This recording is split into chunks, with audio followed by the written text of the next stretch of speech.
Hello and welcome to Defend Fife 2021 virtual event. My name is Vanessa Poxon and I've been the living historian for the past couple of years. I've always been interested in the wartime in the 1940s, but never actually had an opportunity to do anything about it until quite recently. I met the Sawdust Fusiliers, another living history group at Cooper, and then Dean Bowen from Homefront Histories, who's also involved with Defend Fife. And it's kind of snowballed from there. I have a variety of different impressions that I do now, some British, some American, but I'm going to choose one aspect of it to talk to you about this afternoon, and that's the clothing and fashion from the 1940s. I actually have a sewing business myself, and it made sense for me to take on part of that impression. Sometimes I'm a vintage seamstress, so I've incorporated making vintage inspired clothes into my business. So it could be sewing dresses, trousers, to knitting items from that period. But I'm going to show you some of the bits and pieces, and I'll give you a little bit of information about the time. I don't actually own any original pieces. Everything I'm going to show you is reproduction. I wouldn't actually feel comfortable wearing an original piece because over time they have become quite delicate, some of them, and I much prefer to actually live my life and wear the pieces every day. I do actually wear vintage most days, or vintage style. So let's get started. Okay, so I'll just show you the table of bits and pieces that we've got. Okay, so just a wee selection of bits and pieces to show you. Right, to start with, at the beginning of the war, there was no rationing on clothing.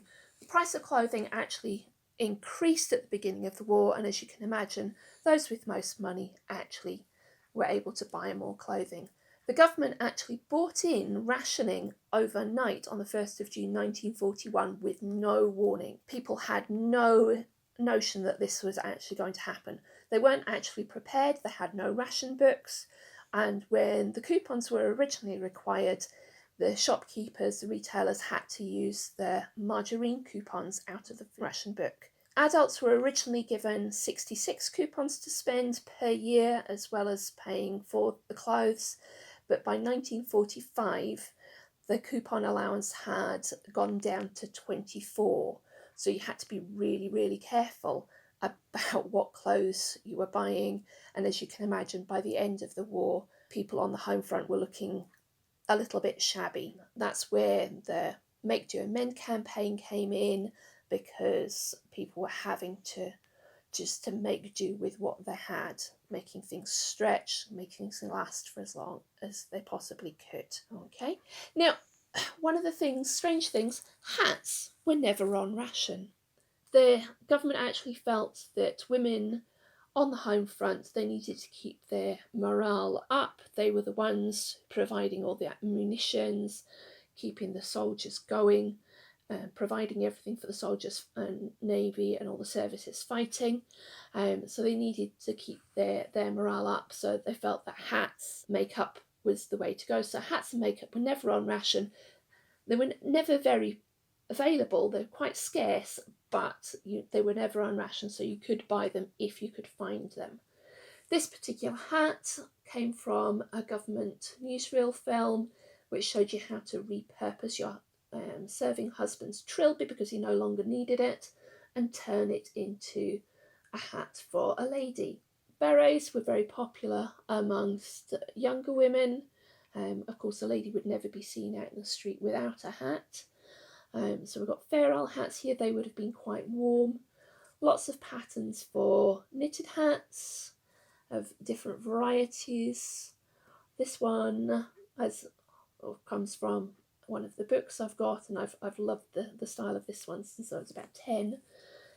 Tilt hats were very popular at the time. They didn't have a lot of shape, and they sat right on the top of your head and just tilted and looked pretty.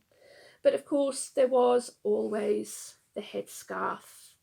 Most women who were working would have worn a headscarf to keep their hair out of the way while they're in the factories.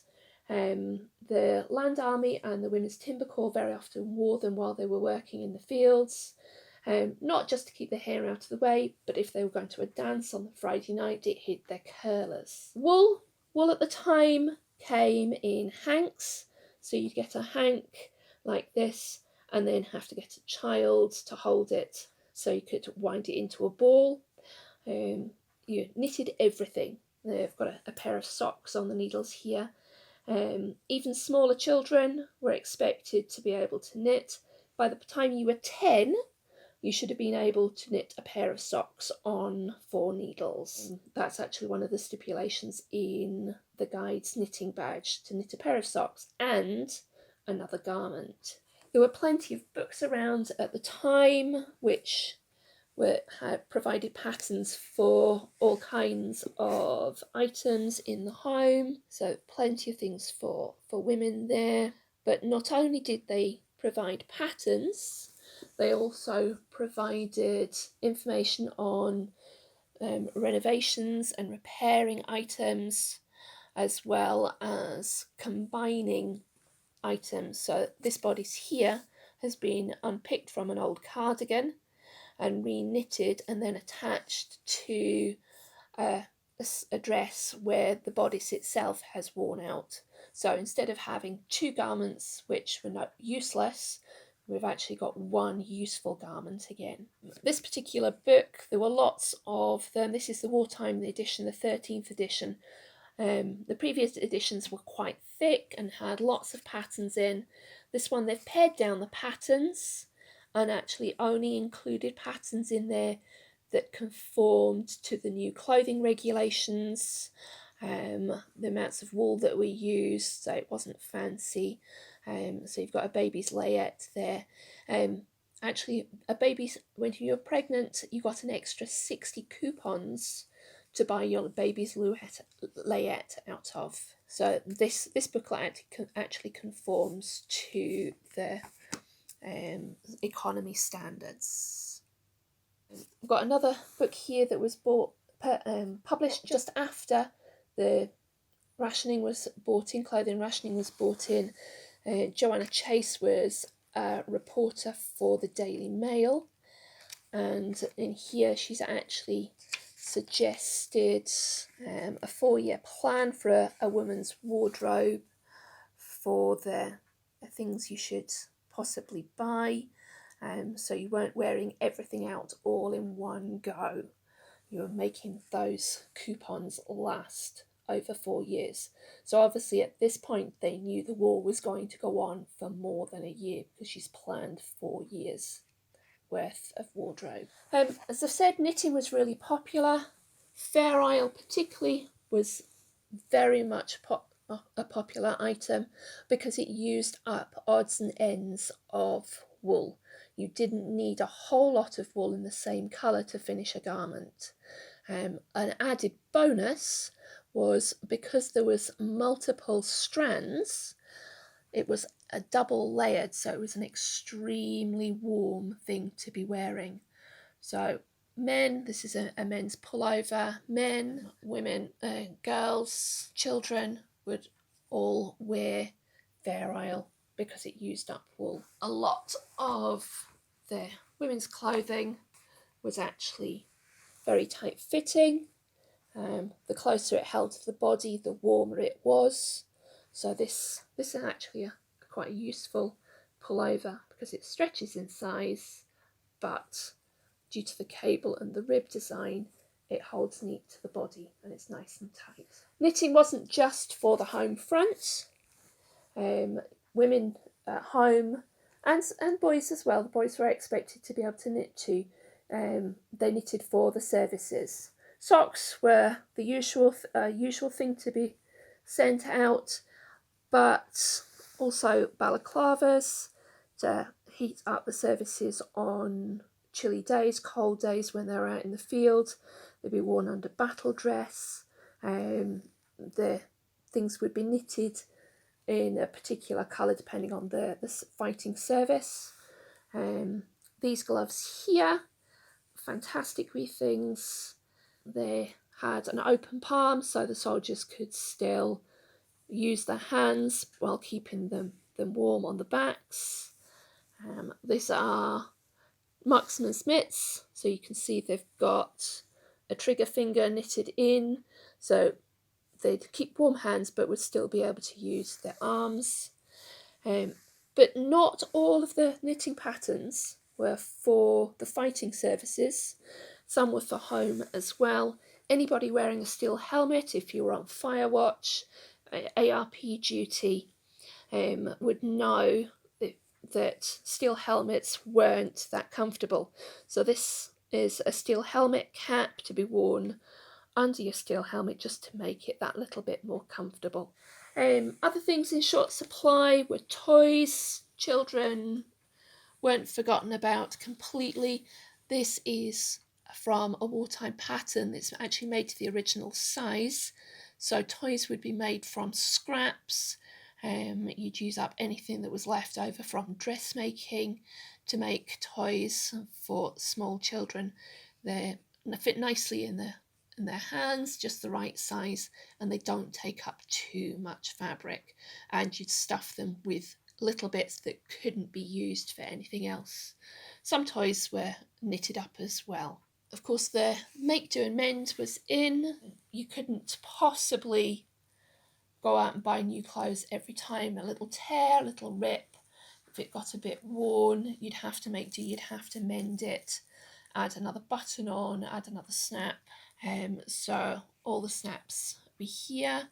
There was the metal shortage, so very few zips about.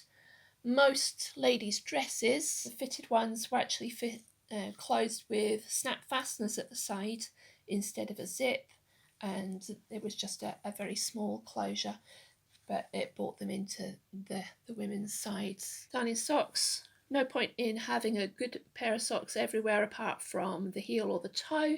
You certainly wouldn't throw them away. If there was a hole in the heel or the toe, you'd darn it with a mushroom. The same with stockings. You'd get a piece of thread.